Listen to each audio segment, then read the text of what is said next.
سورۃ لقمان۔ بسم اللہ الرحمن الرحیم، الف لام میم، تلک آیات الکتاب الحکیم۔ اس سورہ مبارکہ کی ابتدائی آیات جو ہیں وہ سورہ بقرہ کی ابتدائی آیات سے بہت مشابہ بھی ہیں، اور دوسرے یہ کہ اس میں ایک لطیف فرق ہے، وہ ابھی آپ کے سامنے آ جائے گا۔ تلک آیات الکتاب الحکیم ھدی ورحمۃ للمحسنین الذین یقیمون الصلاۃ ویؤتون الزکاۃ وہم بالآخرۃ ھم یوقنون اولئک علی ھدی من ربہم واولئک ھم المفلحون۔ پانچویں آیت تو یہاں ہے وہی پانچویں آیت ٹھیک سورہ بقرہ کی ہے، اولئک علی ھدی من ربہم واولئک ھم المفلحون۔ پہلی آیت الف لام میم یہاں ہے، پہلی آیت الف لام میم سورہ بقرہ کی بھی ہے۔ نوٹ کیجئے کہ وہاں آیا تھا ھدی للمتقین، یہ تقوی والوں کے لیے جن میں کوئی حق کی طلب ہے، جو چاہتے ہیں نیک راستے پر چلنا، جن میں طلب ہدایت ہے، ان کے لیے ہدایت ہے۔ یہاں ایک لفظ کا اضافہ کیا، اگلی منزل چونکہ بیان ہو رہی ہے، ھدی ورحمۃ للمحسنین، یہ جو بلند ترین منزل ہے، جو احسان کے مقام تک پہنچ جائیں، ان کے حق میں یہ صرف ہدایت ہے، ہدایت نہیں رحمت بھی ہے۔ تو یہاں تقابل اگر کریں گے، الف لام میم ذالک الکتاب لا ریب فیہ ھدی للمتقین، یہاں فرمایا تلک آیات الکتاب الحکیم، یہ ایک بڑی حکمت بڑی کتاب کی آیات ہے، اور یہ ہدایت ہے اور رحمت ہے محسنین کے حق میں۔ اور یہ محسنین جو ہے قرآن کی اصطلاح کے طور پر، جیسا کہ میں بیان کر چکا ہوں سورہ مائدہ میں، کہ یہ پہلا درجہ ہے اسلام، اس سے اوپر ایمان، اس سے اوپر احسان۔ اذا اتقوا وآمنوا وعملوا الصالحات ثم اتقوا وآمنوا ثم اتقوا واحسنوا واللہ یحب المحسنین، ان کے حق میں یہ قرآن رحمت ہے۔ الذین، اب ان کے یہ اوصاف ہیں جو نماز قائم رکھتے ہیں، ویؤتون الزکاۃ، وہاں ہے ومما رزقناہم ینفقون، یہاں باقاعدہ لفظ زکوٰۃ آ گیا، وہ زکوٰۃ دیتے رہتے ہیں، یا یہ کہ اپنے تزکیے کے لیے مسلسل کوشاں رہتے ہیں۔ وہم بالآخرۃ ھم یوقنون، اور آخرت پر ان کا پورا یقین ہے۔ اصل شے جو ہے جو انسان کے عمل اور کردار پر اثر انداز ہوتی ہے، وہ ایمان بالآخرہ ہے۔ اولئک علی ھدی من ربہم، یہ لوگ ہیں ہدایت پر اپنے رب کی جانب سے، واولئک ھم المفلحون، اور یہی ہیں فلاح پانے والے۔ ومن الناس من یشتری لہو الحدیث لیضل عن سبیل اللہ بغیر علم، لوگوں میں سے کچھ ایسے بھی ہیں کہ جو کھیل کی باتیں خریدتے ہیں، کھیل کود، اور تاکہ لوگوں کی توجہ ادھر ہو جائے۔ اور یہ باقاعدہ کیا ہے نضر بن حارث جو رؤسائے قریش میں سے تھا، اور اس شخص کا معاملہ یہ تھا کہ یہ حضور کے شدید ترین مخالفین میں سے تھا۔ اس نے یہ کیا کہ یہ لوگ جو ہیں، کیونکہ عربوں کے اندر ذوق تو تھا، ان کے ہاں اچھے شاعروں کی بڑی قدر تھی، خطبہ ادب جو ہے، فصاحت و بلاغت جو ہے، اس سے ان کو دلچسپی تھی، قرآن مجید کی فصاحت اور بلاغت انہیں اپنی طرف کھینچتی تھی۔ وہ چاہتے تھے کہ یہ لوگ سنیں ہی نہ، تو وہ کہیں سے شام گیا اور وہاں سے کوئی گانا گانے والی ایک لونڈی لے آیا جو بہت اچھا گانا گاتی تھی، اور اس کی محفلیں اس نے منعقد کرانی شروع کر دی، تاکہ لوگ آئیں یہاں پر اور یہ اس میں مگن رہے، اور رات کا وقت وہاں لگائیں تو دن میں سوئیں۔ بہرحال کسی طریقے سے ان کی توجہات جو ہے اس کو محمد کی طرف سے ہٹا کر صلی اللہ علیہ وسلم تو ان چیزوں میں لگا دیا جائے۔ اور یہ اچھی طرح سمجھ لیجئے کہ اس وقت دنیا میں یہ کھیلوں کا معاملہ، سپورٹس کا، گیمز کا معاملہ، اور پورے ذرائع ابلاغ کے اوپر معلوم ہوتا ہے چھائی ہوئی شے یہی ہے۔ ٹی وی کے اوپر تو معلوم ہوتا ہے کہ دنیا کی اہم ترین شے جو ہے وہ یہ گیمز ہیں، ان کے ٹورنامنٹس ہیں، وہ وہاں ہو رہا ہے، یہاں ہو رہا ہے، وہاں ہو رہا ہے، یہاں ہو رہا ہے، یہ ٹینس کا ہے، یہ فلاں کا ہے، یہ تیراکی کا ہے، اور یہ گیم، اس لیے کہ اسی کو دیکھتے رہو۔ جو بھی وقت کوئی فارغ ہے، ظاہر بات ہے کہ کہیں ایسا نہ ہو کہ کہیں بیٹھے بیٹھے کہیں اچانک خیال ہی آ جائے کہ بھئی سوچے انسان میں ہوں کون، کہاں سے آیا ہوں، کہاں جا رہا ہوں، زندگی کا مال کیا ہے، مقصد کیا ہے، اپنے حالات کے بارے میں ہی سوچے، دنیا کدھر جا رہی ہے، قوم کدھر جا رہی ہے، ملک کدھر جا رہا ہے، نہیں، ان کو مست رکھو۔ وہ اقبال نے تو کہا تھا کہ ابلیس نے یہ کہا اپنے کارندوں سے کہ مست رکھو ذکر و فکر صبح گاہی میں اسے، اور پختہ تر کر دو مزاج خانقاہی میں اسے۔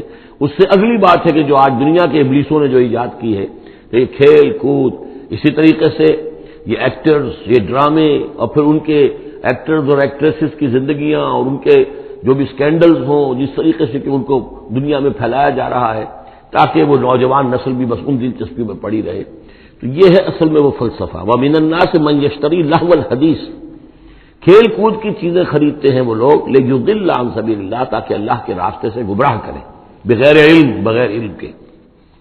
وَيَتَّخِذَهَا هُزُوًا، اور اللہ تعالیٰ کا جو معاملہ ہے اس کو یہ ہنسی ٹھٹا بنا دیں.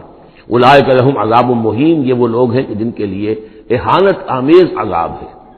وَإِذَا تُتْلَىٰ عَلَيْهِ آيَاتُنَا وَلَّىٰ مُسْتَكْبِرًا، اور جب اسے سنائی جاتی ہیں ہماری آیات تو وہ ولّا اپنی پیٹھ موڑ کر چل دیتا ہے، مستکبرن استکبار کرتے ہوئے، کأن لم یسمعھا جیسے کہ اس نے سنی ہی نہیں. کان فی اذنیہ وقرا، گویا کہ اس کے کانوں میں کوئی ثقل ہے، بوجھ ہے، اس نے سنا ہی نہیں کیا محمد نے سنایا ہے. فبشرہ بعذاب علیم، یہ سارا جو ہے یہ اس نضر بن حارث کے لیے یہ آیات نازل ہوئی ہیں. تو اے نبی اس شخص کو دردناک عذاب کا آپ کی بشارت دے دیجیے. ان الذین آمنوا وعملوا الصالحات لہم جنات النعیم، یقیناً وہ لوگ جو ایمان لائے اور جنہوں نے نیک عمل کیے ان کے لیے نعمتوں بھرے باغات ہیں. خالدین فیہا، جس میں وہ ہمیشہ ہمیشہ رہیں گے. وعد اللہ حقا، یہ اللہ کا وعدہ ہے جو سچا ہے، پختہ ہے، اٹل ہے، حتمی ہے، یقینی ہے. وہو العزیز الحکیم، اور وہ زبردست ہے، حکمت والا. خلق السماوات بغیر عمد ترونہا، اس نے آسمان بنا دیے بغیر ستونوں کے جو تمہیں نظر آتے ہوں. وَأَلْقَىٰ فِي الْأَرْضِ رَوَاسِيَ أَن تَمِيدَ بِكُمْ، اور اس نے زمین میں ایسے لنگر ڈال دیے ہیں کہ تمہیں لے کر ایک طرف کو لڑک نہ جائے، جھک نہ جائے. وَبَثَّ فِيهَا مِن كُلِّ دَابَّةٍ، اور اس میں ہر طرح کے جانور جو ہے پھیلا دیے ہیں. وَأَنزَلْنَا مِنَ السَّمَاءِ مَاءً، اور اس نے اتارا ہے آسمان سے پانی. فَأَنبَتْنَا فِيهَا مِن كُلِّ زَوْجٍ كَرِيمٍ، اور اس میں ہر طرح کے جو ہے جوڑے نباتات کے اس نے پیدا کر دیے ہیں، ہر طرح کے. آپ کو معلوم ہے کہ ان کی بھی فیملیز ہوتی ہیں، یہ سٹرس فیملی ہے اور یہ فلاں فیملی ہے. اس طریقے سے اللہ تعالیٰ نے ان کے بھی خاندان بنائے ہوئے. ھذا خلق اللہ فارونی ماذا خلق الذین من دونہ، یہ تو ہے اللہ کی تخلیق. تم بھی مانتے ہو کہ اللہ نے بنایا، پھر ذرا مجھے دکھاؤ کیا چیز بنائی ہے انہوں نے جو اس کے سوا معبود تم نے بنا لیے ہیں. بل الظالمون فی ضلال مبین، ظاہر ہے کہ ایسے ان کے عقیدے میں بھی یہ بات نہیں تھی. یہ دوسری بات ہے کہ وہ متوجہ نہیں ہوتے تھے، جو کچھ کر رہے ہیں اس کا کبھی تجزیہ نہیں کرتے تھے. لیکن یہ ہے کہ یہ ظالم جو ہے یہ کھلی گمراہی میں پڑے ہوئے ہیں. اب جو دوسرا رکوع آ رہا ہے سورہ مبارکہ کا، یہ ہمارے اس منتخب نصاب کا ایک اہم درس ہے. اور یہ منتخب نصاب کا پہلا حصہ ہے جو جامع اسباب، سورۃ العصر، پھر آیت البر، تیسرا سبق یہ ہے. اس لیے کہ اس میں بھی وہ انسان کی نجات کے لیے جو چیزیں لازم ہیں وہ سب کی سب ان کا ایک اسکیلیٹن سمجھیے، اس کا جو ایک خاکہ جو ہے بلو پرنٹ اس کے اندر بھی آ گیا ہے. اور یہ اصل میں ایک ایسے شخص کی مثال ہے جو نہ خود نبی تھے نہ کسی نبی کے پیروکار تھے، لیکن وہی جو بات میں نے بارہا آپ سے عرض کی ہے کہ سلیم الطبع انسان، سلیم الفطرت انسان اور سلیم العقل انسان. فطرت کج نہ ہوئی ہو، پرورٹڈ نہ ہو، اور انسان کی عقل جو ہے اس کے اوپر پردے نہ پڑ گئے ہوں، تو انسان کچھ حقائق تک خود پہنچ جائے گا چاہے کسی نبی کی دعوت اس تک نہ پہنچی ہو. وہ مقام کیا ہے کہ وہ پہچان لے گا کہ اس کائنات کا ایک خالق ہے، وہ اکیلا ہے، وہی اس کا مدبر ہے، وہی چلا رہا ہے، وہ تمام صفات کمال سے بتمام و کمال متصف ہے. پھر یہ کہ اس نے جو ہمیں پیدا کیا ہے تو زندگی صرف یہ زندگی نہیں ہے بلکہ کوئی اور زندگی بھی ہوگی، اس کے پاس لوٹنا بھی ہوگا، ہم اس کی طرف جائیں گے اور پھر ہمیں اپنے اعمال کا محاسبہ وہاں پر فیس کرنا ہوگا اور جزا و سزا ہوگی. یہاں تک انسان پہنچ سکتا ہے. یعنی ایمان ابھی نہ کہ یہ ایمان تو تصدیق کو کہتے ہیں، ایمان کا لفظ تو ہوتا ہے جبکہ نبی کی دعوت کی تصدیق کی جائے تو لفظ ایمان ہے. لیکن یوں سمجھیے کہ معرفت یا حکمت، معرفت اور حکمت کے یہ دو سٹیشنز ایسے ہیں کہ جس تک انسان پہنچ جاتا ہے بغیر وحی کی رہنمائی کے، اگر اس کی فطرت سلیم ہے، اس کی عقل سلیم ہے. اس کے بعد وہ سوال کرتا ہے، یہی میں نے سورہ فاتحہ میں آپ کو بتایا تھا کہ سورہ فاتحہ دعا ہے، لیکن کس شخص کی دعا ہے؟ عام آدمی کی دعا نہیں ہے.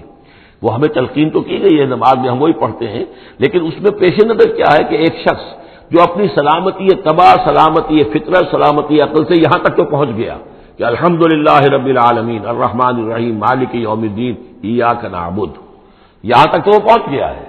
اے رب پھر تیری ہی بندگی کرنی چاہیے، تیری ہی مرضی پر چلنا چاہیے، لیکن تیری مرضی کس شے میں ہے یہ ہمیں معلوم نہیں. تو کس چیز سے راضی ہوتا ہے، کس سے ناراض ہوتا ہے یہ ہمیں معلوم نہیں. تیری بندگی کیسے کریں یہ ہمیں معلوم نہیں. تو اس سے آگے پھر ہے وہ جو اہدنا الصراط المستقیم، ایاک نعبد و ایاک نستعین اہدنا الصراط المستقیم. تو ایسی ایک شخصیت تھی حضرت لقمان کی، جہاں تک روایات ہیں ان سے معلوم ہوتا ہے کہ یہ حبشی النسل تھے. نوبیا ایک جگہ ہے کہ جو سوڈان اور یوں سمجھیے کہ مصر کے تقریباً درمیان یا سرحد پر ہے، وہاں یہ رہتے تھے اور کارپینٹر تھے. لیکن یہ کہ اللہ تعالیٰ ذہانت جس کو بھی چاہے دے دے، لیکن ان کے اندر اللہ تعالیٰ نے وہ ذہانت بھی دی تھی، اور وہ سلامتی فکر، سلامتی عقل، سلامتی فطرت، سلامتی قلب، اس کے نتیجے میں وہ اس چیز تک پہنچ گئے تھے، توحید تک. اور اس کے ساتھ ہی یہ ہے کہ اعمال انسان کے جو ہیں وہ ضائع جانے والے نہیں ہیں، ان کا کوئی نہ کوئی بدلہ مل کر رہے گا. باقی یہ کہ جو چیزیں وہی سے معلوم ہوتی ہیں، جنت دوزخ، وہ تو ان کے تذکرہ نہیں ملے گا اس کے اندر، جو چیزیں، اور کسی رسول کا تذکرہ بھی نہیں ملے گا، اس لیے کہ وہ کسی رسول کے امتی ہوتے تو تذکرہ کرتے. یہاں انہوں نے جو اپنی ایک حکیم اور دانا انسان نے اپنے ساری عمر کے سوچ کا جو لب لباب ہے، خلاصہ ہے، حاصل ہے، وہ اپنے بیٹے کو اپنے انتقال کے وقت وصیت کی شکل میں منتقل کیا ہے، اور اس کو اللہ تعالیٰ نے قرآن میں نقل کر دیا. کیونکہ ان کے اقوال کوٹ کیے جاتے تھے، جیسے ہم کوئی تقریر کرتے ہیں تو کبھی علامہ اقبال کا حوالہ دیتے ہیں، ان کا شعر کوٹ کر دیتے ہیں، کبھی کسی اور کا. تو یہ بھی اصل میں عرب میں خطباء اور شعراء جانتے تھے کہ یہ لقمان جو ہے یہ بہت ہی حکیم اور دانا انسان تھے، اور ان کے اقوال جو ہے کوٹ کیے جاتے تھے اشعار میں بھی اور خطبات میں بھی. تو اللہ نے بتایا کہ دیکھو یہ لقمان بھی جو اپنی سلامتی طبع اور سلامتی فکر کی وجہ سے جہاں تک پہنچا، وہ وہی اصول ہے کہ جن کی طرف محمد تمہیں دعوت دے رہے ہیں صلی اللہ علیہ وسلم. وَلَقَدْ آتَيْنَا لُقْمَانَ الْحِكْمَةَ، اور ہم نے لقمان کو دانائی عطا کی. تو دانائی کا نتیجہ کیا تھا؟ انشکر للہ، کہ شکر کرو اللہ کا. دانائی کا تقاضا، فطرت کی سلامتی کا تقاضا کیا ہے؟ جو بھی آپ کے ساتھ بھلائی کرے اس کے لیے ایک احسان مندی کے جذبات آپ میں پیدا ہونے چاہیے. اگر نہیں ہو رہا ہے تو فطرت جو ہے پرورٹڈ ہے، بس ہو گئی، جو بھی بھلائی کرے. اور عقل کا تقاضا کیا ہے کہ اصل جو ہے منعم، اس کو پہچان لیا جائے، اور وہ اللہ ہے. تو نتیجہ کیا نکلے گا؟ وہ سلامتی طبع جمع سلامتی عقل، تو اللہ کو پہچان لیا جائے اور کہا جائے الحمدللہ، جہاں سے قرآن مجید شروع ہوتا ہے. انشکر للہ، کہ شکر کرو اللہ کا. ومن یشکر فانما یشکر لنفسہ، جو کوئی بھی شکر کرتا ہے تو وہ شکر کرتا ہے اپنے ہی بھلے کے لیے، اپنے ہی فائدے کے لیے. ومن کفر فان اللہ غنی حمید، اور جو کفران نعمت کرتا ہے، ناشکری کرتا ہے، تو اللہ تو غنی اور حمید ہے. وَإِذْ قَالَ لُقْمَانُ لِابْنِهِ، اب یہاں سے حضرت لقمان کی وہ نصیحتیں ہیں جو انہوں نے اپنے بیٹے کو کی ہیں، یہاں مذکور نہیں ہے، لیکن مراد یہی ہے کہ انتقال کے وقت. جیسے کہ کوئی شخص دولت مند ہے تو وہ اپنے انتقال کے وقت اپنے بیٹوں کو، یا اگر بیٹا ایک ہی ہے تو اسے بتائے گا کس سے لینا ہے، کس کو دینا ہے، کیا حساب کتاب ہے، کہاں کہاں میرے ایسٹس ہیں. کوئی دفینہ ہے تو بھی بتائے گا کہ میرا وہاں فلاں جگہ پر دولت دفن ہے.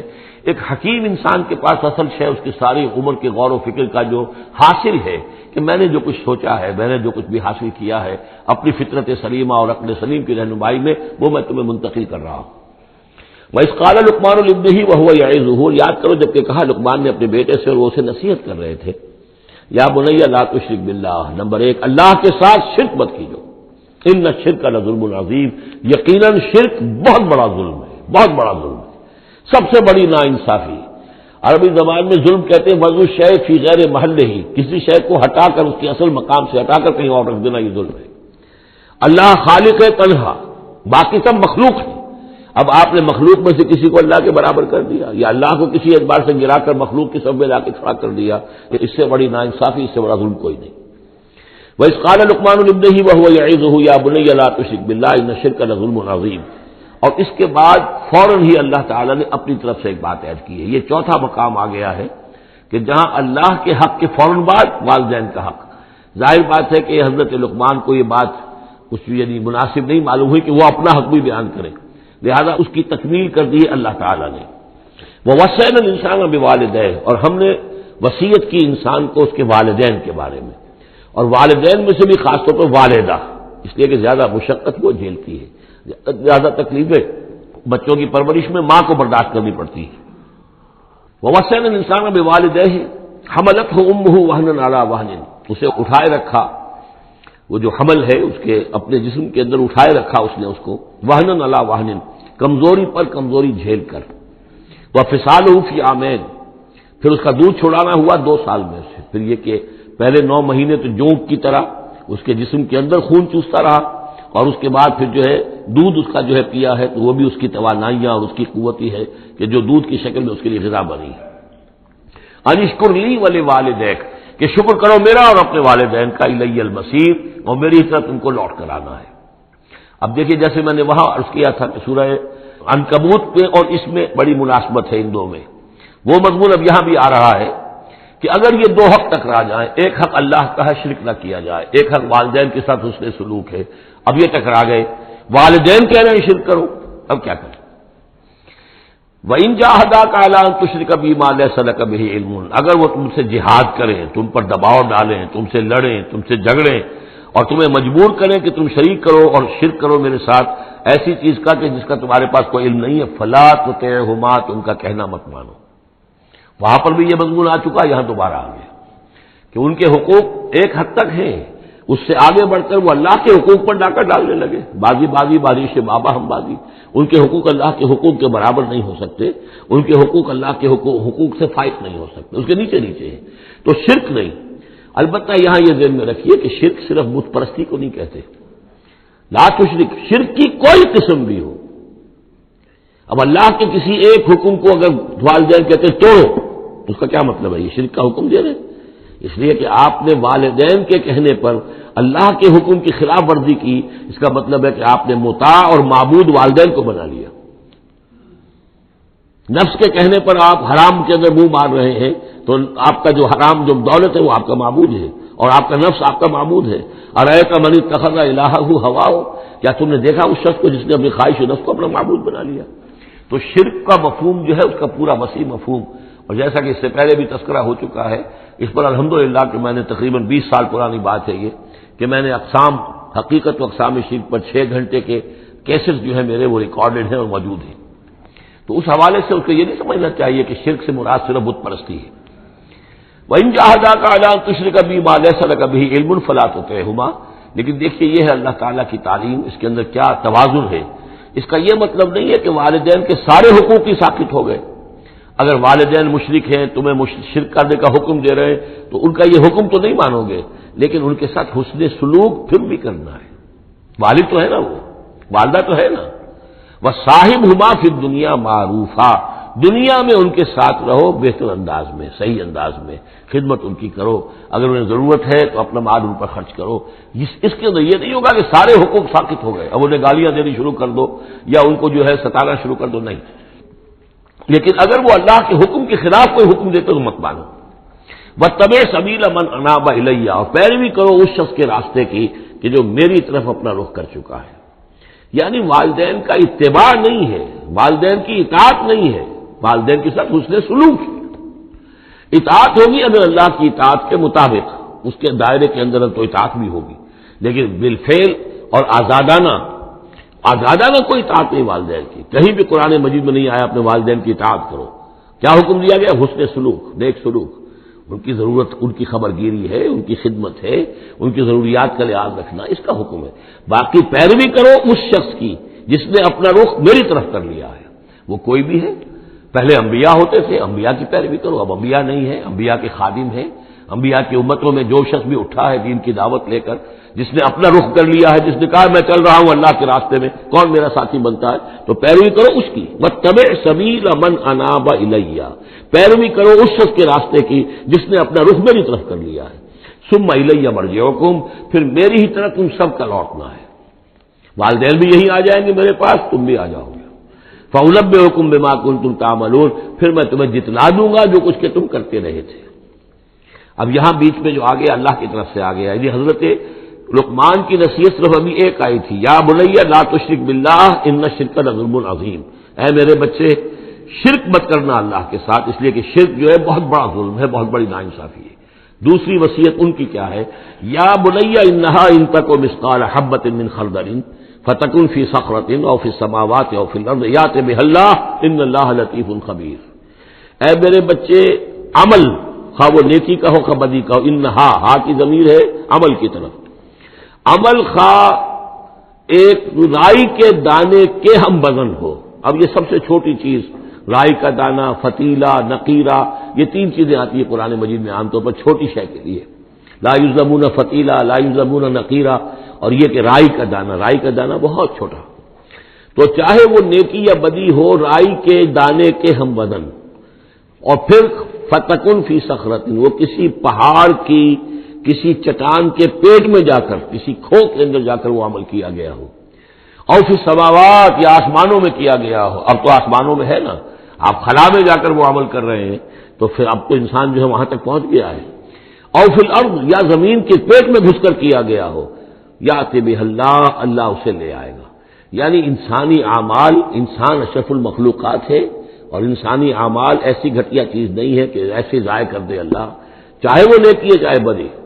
فمن یعمل مثقال ذرۃ خیرا یرہ ومن یعمل مثقال ذرۃ شرا یرہ، لیکن عمل ضائع نہیں ہوگا، چاہے وہ رائی کے دانے کے برابر ہو، پھر چاہے وہ کسی چٹان میں گھس کر کیا گیا ہو، کسی پہاڑ کی کھو میں کیا گیا ہو، چاہے وہ خلا اور فضا کی پہنائیوں میں کیا گیا ہو، چاہے وہ زمین کے اندر سرنگ کھود کر کیا گیا ہو، یأتی بہ اللہ ان اللہ لطیف خبیر، یقیناً اللہ تعالیٰ باریک بین ہے، باخبر ہے۔ اب دو چیزیں آ گئیں، اللہ کے ساتھ شرک نہیں، اور اعمال کے بارے میں دیکھ لو، نیکی اور بدی کے نتائج نکل کر رہیں گے۔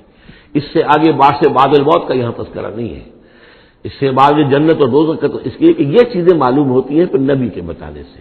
اصولی طور پر جو چیز حکمت سے انسان جہاں تک پہنچ سکتا ہے وہ دو ہے، ایک خالق اور اس کے ساتھ شرک نہ ہو، اور نمبر دو اس اعمال انسانی ان کا ضرور بدلہ ملے گا۔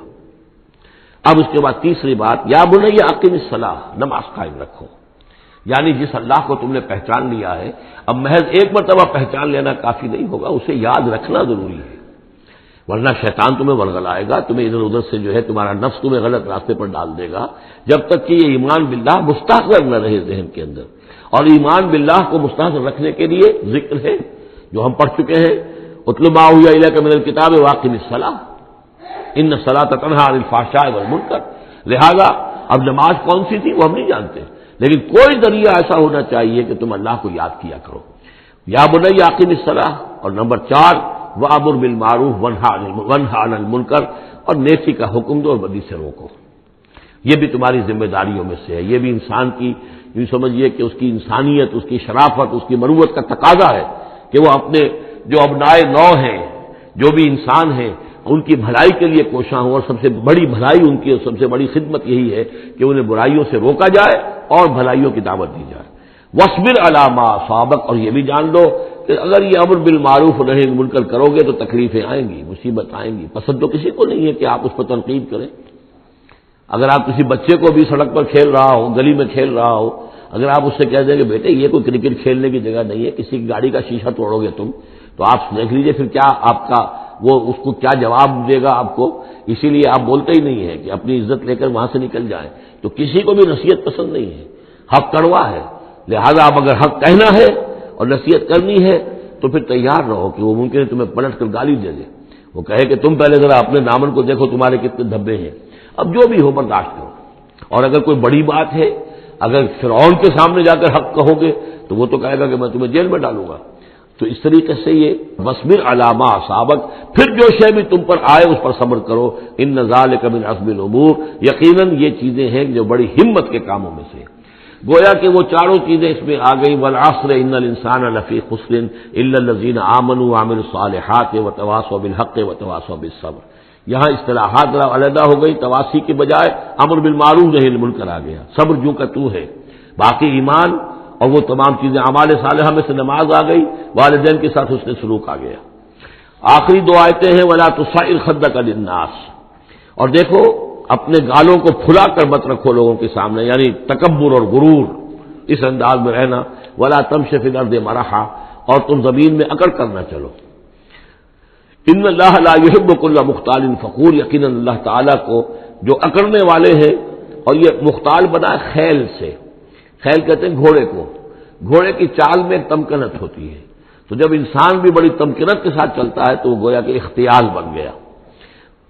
لا يحب كل مختال فخور، شیخی کھوڑے، فخر کرنے والے، اکڑنے والے اللہ کو پسند نہیں ہے۔ یہ مضمون سورہ بنی اسرائیل میں بھی آ چکا ہے۔ وَلَا تَمْشِ فِي الْأَرْضِ مَرَحًا إِنَّكَ لَن تَخْرِقَ الْأَرْضَ وَلَن تَبْلُغَ الْجِبَالَ طُولًا، تم کتنا ہی پاؤں مار کر چلو ہماری زمین کو پھاڑ نہیں سکتے، اور کتنی گردن اکڑا لو، اونچے ہو جاؤ، سینہ تان لو اور اوپر ترا بھی چڑھا لو، لیکن یہ کہ تم پہاڑوں کی اونچائی تک نہیں پہنچ سکتے۔ آخری بات فرمائی وَاقْصِدْ فِي مَشْيِكَ، اپنی چال میں میانہ روی اختیار کرو۔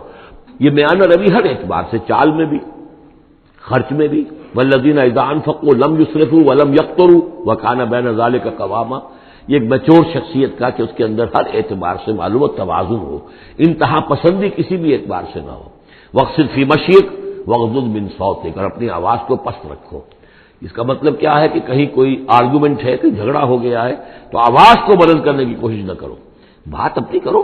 عام طور پر یہ ہوتا ہے کہ جب آدمی دیکھتا ہے کہ میری دلیل تو کمزور پڑ گئی تو پھر وہ اپنی آواز کی والیوم بڑھا کر کوشش کرتا ہے کہ کمپنسیٹ کرے کہ دلیل عقلی اعتبار سے تو کمزور ہے لیکن میری آواز جو ہے وہ اس کے اندر وزن پیدا کر دے۔ ولا وغضض من صوتک، اور دیکھو ان انکر الاصوات لصوت الحمیر، آواز جو گدھے کی ہوتی ہے وہ ڈھیچو ڈھیچو جب کرتا ہے تو بلند تو وہ بہت ہوتی ہے لیکن کس قدر ناپسندیدہ آواز ہے، کتنی ناپسندیدہ آواز ہے۔ تو آواز کی بلندی کوئی حسن نہیں ہے، اصل تو یہ شے ہے کہ آپ جو بات کہیں وہ وزنی ہو، وہ دلیل کے ساتھ ہو اور وہ آپ اپنی بات کو منوا سکیں اس کے حوالے سے۔ تو یہ ہے 8 آیات پر مشتمل جو رکوع ہے، یہ دوسرا رکوع سورہ مبارکہ کا، یہ ہمارے اس منتخب نصاب کا تیسرا سبق ہے۔ الم تروا ان اللہ سخر لكم ما في السماوات وما في الارض واسبغ عليكم نعمه ظاهرة وباطنة ومن الناس من يجادل في الله بغير علم ولا هدى ولا كتاب منير صدق اللہ العظیم۔ کیا تم نے دیکھا نہیں کہ اللہ تعالیٰ نے تمہارے لیے مسخر کر دیا ہے جو کچھ کے آسمانوں میں ہے اور جو کچھ کے زمین میں ہے، یعنی یہ کہ آسمان کے اندر سورج ہے، چاند ہے، یہ سب تمہاری ضرورتیں بہم پہنچانے میں لگے ہوئے ہیں۔ سورج کی تمازت ہے جس سے تمہاری فصلیں پکتی ہیں، اسی سے ہواؤں کا نظام چل رہا ہے، بارشوں کا برسنا، یہ سارا معلوم ہوتا ہے کہ تمہارے لیے یہ سب بستر بچھایا ہے اللہ نے اور ساری تمہاری ضرورتیں پوری کی ہیں۔ واسبغ علیکم نعمہ، اور اس نے تم پر اپنی ساری نعمتیں مکمل کر دی ہیں، پوری کر دی ہیں۔ ظاہرتاً و باطنتاً، یہ نعمتیں ظاہری بھی ہیں باطنی بھی ہیں، جو باہر سے نظر آتی ہیں دکھتی ہیں جن کو ہم استعمال کرتے ہیں، بہت سی نعمتیں وہ جن کا ہمیں احساس ہی نہیں ہے، ہمارے وجود کے اندر کیا کچھ اللہ تعالیٰ نے مدیت کیا ہوا ہے اس کا ہمیں پوری طرح احساس بھی نہیں۔ ومن الناس من یجادل فی اللہ بغیر علم، یہ آیت آ چکی ہے سورہ حج میں۔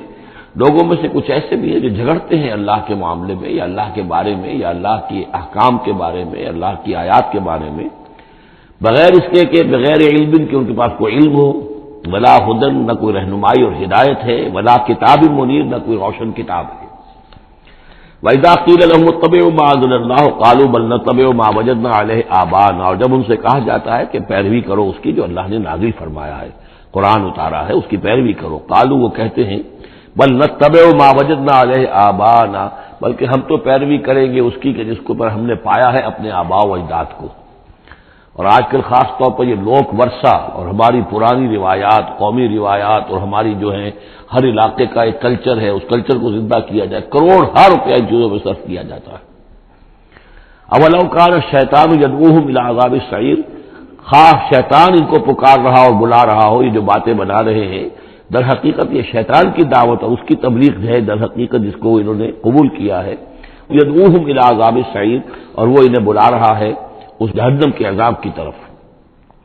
وَمَن يُسْلِمْ وَجْهَهُ إِلَى اللَّهِ وَهُوَ مُحْسِنٌ، اور جس شخص نے اپنا چہرہ اللہ کے سامنے جھکا دیا، تابع فرمان کر دیا اپنے چہرے کو الی اللہ، اللہ کی جانب، وَهُوَ مُحْسِنٌ، اور وہ احسان کی روش اختیار کرے، فَقَدِ اسْتَمْسَكَ بِالْعُرْوَةِ الْوُثْقَىٰ، تو اس نے تو مضبوط تھام لیا ہے مضبوط کنڈے کو، اس کا ہاتھ پڑ گیا ہے۔ یہ سورہ بقرہ میں بھی یہ الفاظ آئے تھے آیت کی کرسی کے فوراً بعد۔ فَمَن يَكْفُرْ بِالطَّاغُوتِ وَيُؤْمِن بِاللَّهِ فَقَدِ اسْتَمْسَكَ بِالْعُرْوَةِ الْوُثْقَىٰ وَإِلَى اللَّهِ عَاقِبَةُ الْأُمُورِ، اور تمام معاملات کا انجام آخر کار اللہ ہی کے ہاتھ میں ہے، اللہ ہی تک اس کو لوٹا دیا جائے گا۔ وَمَن كَفَرَ فَلَا يَحْزُنكَ كُفْرُهُ، اور اے نبی جو کفر کر رہا ہے تو آپ اس کے کفر اور کفر کے لیے جو وہ بھاگ دوڑ کر رہا ہے اس سے آپ پریشان نہ ہو، دلگیر نہ ہو۔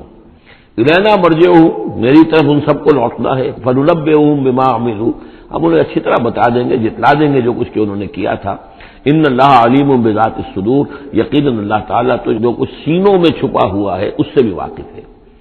نمتعہم قلیلا، ہم انہیں ذرا تھوڑی دیر کے لیے ساز و سامان دے رہے ہیں، دنیا کے اندر یہ مزے لے لیں، مزے لوٹ لیں، ثم نضطرہم الی عذاب غلیظ، پھر ہم انہیں کشاں کشاں لے آئیں گے، کھینچ کر پکڑ کر لے آئیں گے اس عذاب کی طرف جو بہت گاڑھا ہے۔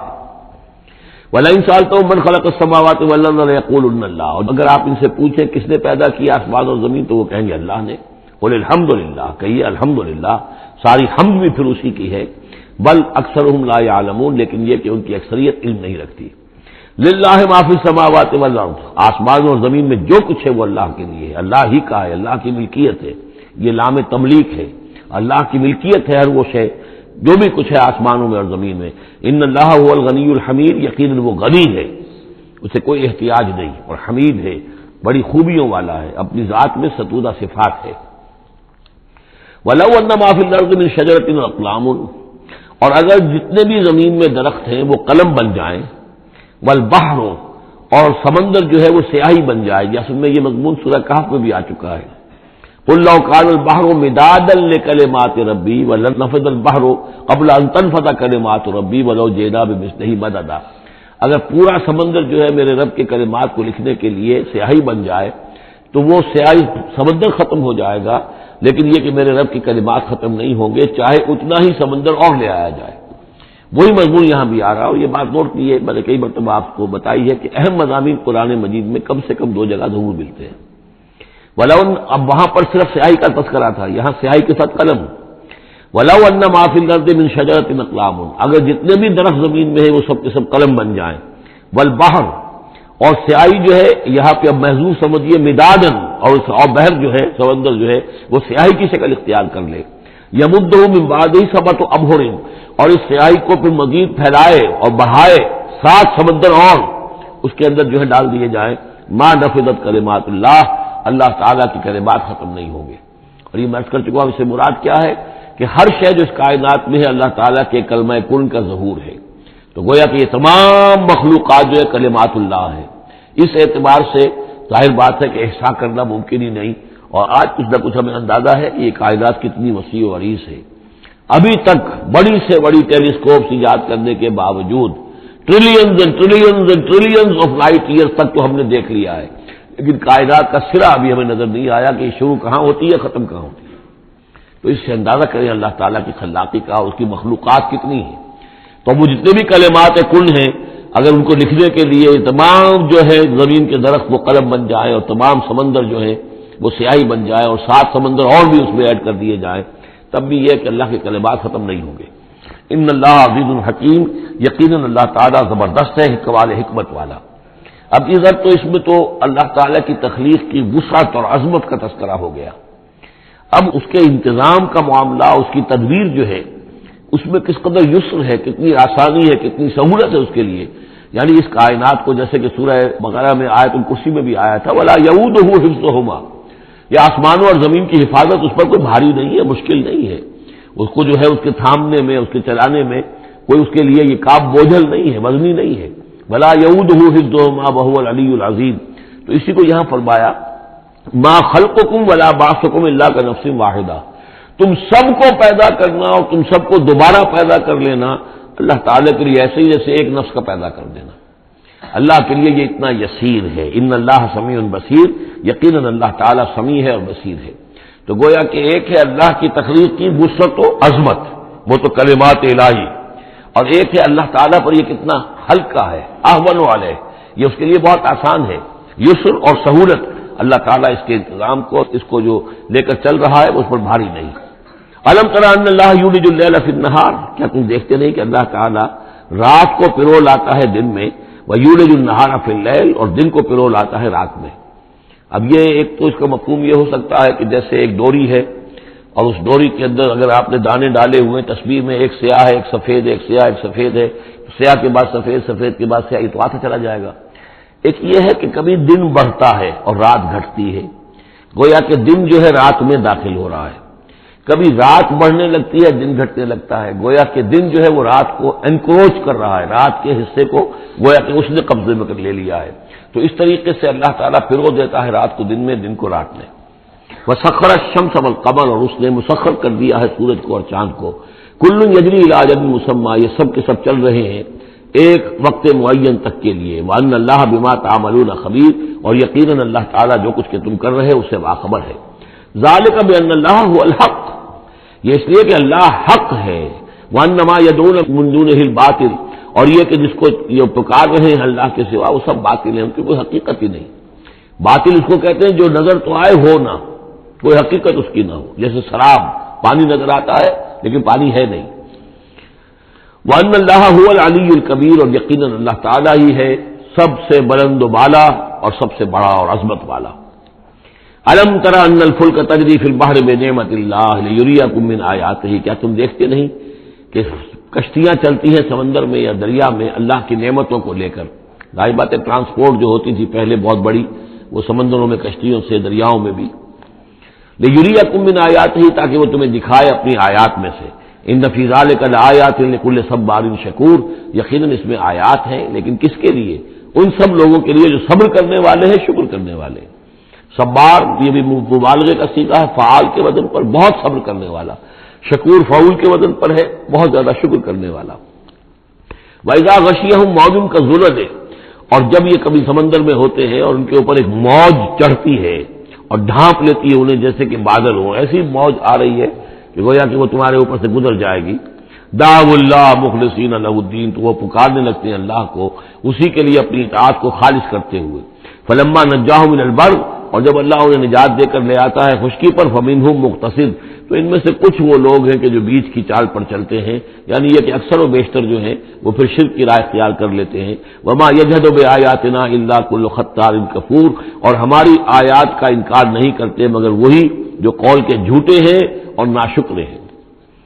یا ایھا الناس اتقوا ربکم واخشوا یوما، اے لوگوں اپنے رب کا تقوی اختیار کرو اور ڈرو اس دن سے، لا یجزی والد عن ولدہ، جس دن کوئی والد اپنے بیٹے سے کسی شے کو دور نہیں کر سکے گا، بچا نہیں سکے گا کسی بھی چیز سے، ولا مولود هو جاز عن والدہ شیئا، اور نہ ہی بیٹا جو ہے وہ اپنے باپ سے کوئی شے دور کر سکے گا، کوئی کسی کے کام نہیں آئے گا، نہ باپ بیٹے کے نہ بیٹا باپ کے، تو باقی سارے رشتے جو ہیں وہ تو اس کے بعد ثانوی ہیں۔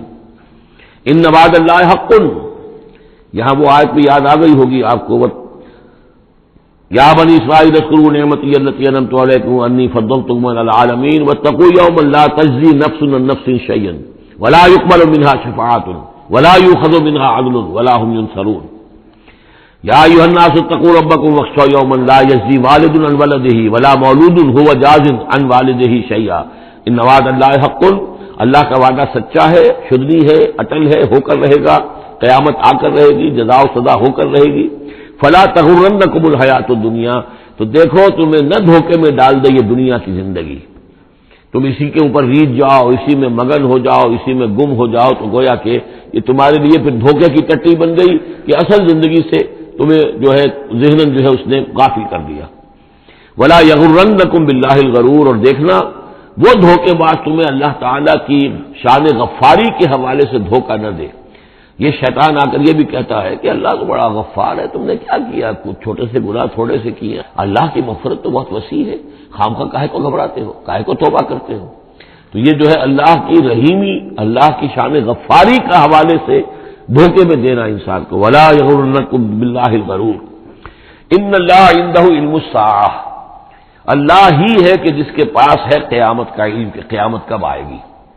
ساعہ اور قیامہ، اس کے فرق کو ذہن میں رکھیے۔ گھڑی وہ معین گھڑی جبکہ زلزلہ ہوگا اور یہ اجرام سماویہ جو ہیں وہ ایک دوسرے سے ٹکرائیں گے اور پہاڑ جو ہے روئی کے گالوں، یہ ساعہ ہے جس میں کہ ہلاکت ہوگی دنیا کی آخری۔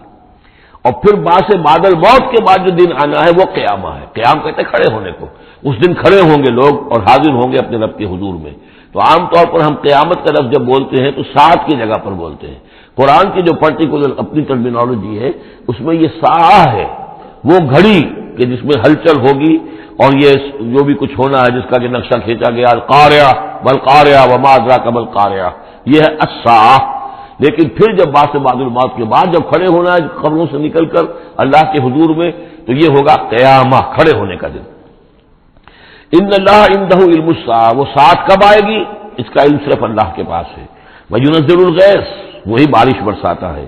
ویعلم ما فی الارحام، وہ جانتا ہے جو کچھ کے رحموں میں ہے، ماں کے پیٹ میں کیا ہے وہ جانتا ہے۔ وما تدری نفس، اور کوئی جان نہیں جانتی ماذا تکسب غدا، کہ کل وہ کیا کمائی کرے گی۔ وما تدری نفس، اور کوئی جان نہیں جانتی بأی ارض تموت، کہ کس زمین میں اس کی موت واقع ہوگی۔ ایک شخص ہے اپنے ملک سے صرف چند دن کے لیے کہیں باہر گیا، وہیں انتقال ہو گیا، اسے کبھی گمان بھی نہیں ہو سکتا تھا، سال ہر سال سے کہیں مقیم ہے وہاں موت نہیں آئی، اور کہیں گیا ہے اور وہاں موت آ گئی، تو کوئی نہیں جانتا کس زمین میں اس کی موت واقع ہوگی۔ ان اللہ علیم الخبیر، یقیناً اللہ تعالیٰ علیم اور خبیر ہے۔ یہ جو 5 چیزیں یہاں گنوائی گئی ہیں، اس میں آج کا بڑا اشکال ہے، اور لوگ کہتے ہیں کہ یہ آپ پتہ چل جاتا ہے کہ ماں کے رحم میں جو ہے، ماں کے پیٹ میں بیٹا ہے یا بیٹی ہے۔ اس کے 2 اعتبار سے اس کو سمجھ لیجئے۔ اس آیت میں 5 چیزوں کا ذکر ہے۔ پہلی چیز میں حصر کا اسلوب ہے کہ یہ چیز صرف اللہ کو معلوم ہے، اگرچہ یہاں یہ نہیں لکھا ہوا ہے کہ اللہ کے سوا کوئی نہیں جانتا، پھر بھی چونکہ حصر کا اسلوب ہے، ان اللہ عنده علم الساعہ، یقیناً اللہ ہی ہے جس کے پاس ہے قیامت کا علم، ساعت کا علم۔ اس میں بھی گویا کہ نفی ہو گئی کہ کوئی اور نہیں جانتا۔ 2 آخری چیزوں میں بھی نفی ہے، وما تدری نفس ماذا تکسب غدا، کوئی نہیں جانتا کہ کل وہ کیا کمائے گا، اس میں بھی کیٹیگوریکل نفی ہے اس کی۔ وما تدری نفس بأی ارض تموت، یہ بھی پھر کیٹیگوریکل نفی ہے کہ نہیں کوئی جانتا، کوئی جان نہیں جانتی کہ کہاں اس کی موت واقع ہوگی۔ لیکن 2 چیزیں جو ہے کیٹیگوریکل ڈینائل نہیں ہے۔ وَيُنَزِّلُ الْغَيْثَ، اللہ بارش برساتا ہے، یہ کہاں لکھا؟ نہ یہاں اس حصر کا اسلوب ہے، نہ یہ لکھا ہے کہ یہ کام جو ہے صرف اللہ کرتا ہے۔ اسی طرح یعلم ما فی الارحام، اللہ جانتا ہے جو کچھ کے رحموں میں ہے، اب یہ جو نہیں لکھا کہ کوئی اور نہیں جانتا۔ اس اعتبار سے قرآن مجید کے الفاظ جو ہیں ان کے اوپر تو اعتراض وارد ہو ہی نہیں سکتا۔ البتہ اعتراض اگر کچھ وارد ہوتا تو ایک حدیث پر ہوتا ہے۔ حدیث میں یہ آیا ہے کہ حضرت جبرائیل نے جب پوچھا تھا کہ مجھے قیامت کے بارے میں بتائیے، تو اس میں سے ایک روایت میں یہ الفاظ آئے ہیں کہ فی 5 لا یعلمہن الا اللہ، یہ قیامت کا علم جو ہے یہ تو ان 5 چیزوں میں سے ہے جنہیں اللہ کے سوا کوئی نہیں جانتا، اور وہاں حضور نے یہ ساری چیزیں گنوائی ہیں۔ اس کا جواب وہ یہ ہے کہ رحم میں کیا ہے اس کا صرف ایک پہلو ہمیں معلوم ہوا ہے کہ وہ بیٹا یا بیٹی ہے، باقی جو کچھ ہے اس کے نہ معلوم کتنے پہلو ہیں، کتنا ذہین ہے، کس قدر فطین ہے، اس کے اندر کیا اوصاف ہے، اس میں کیا صلاحیتیں ہیں، شقی ہے یا سعید ہے، نیکوکار ہوگا بدکار ہوگا، کیا پتہ ہے، یا ہوگا یا ہوگی۔ تو اس سے یہ کہ اس کی جو حدیث کا بھی معاملہ ہے اس کی بھی جو ہے اس کی توضیح موجود ہے، اس پہ کسی گھبرانے کی ضرورت نہیں ہے۔ ان اللہ علیم الخبیر، یقینا اللہ تعالی علیم اور خبیر ہے۔ بارک اللہ لی و لکم فی القرآن العظیم ونفعنی وإیاکم بالآیات والذکر الحکیم۔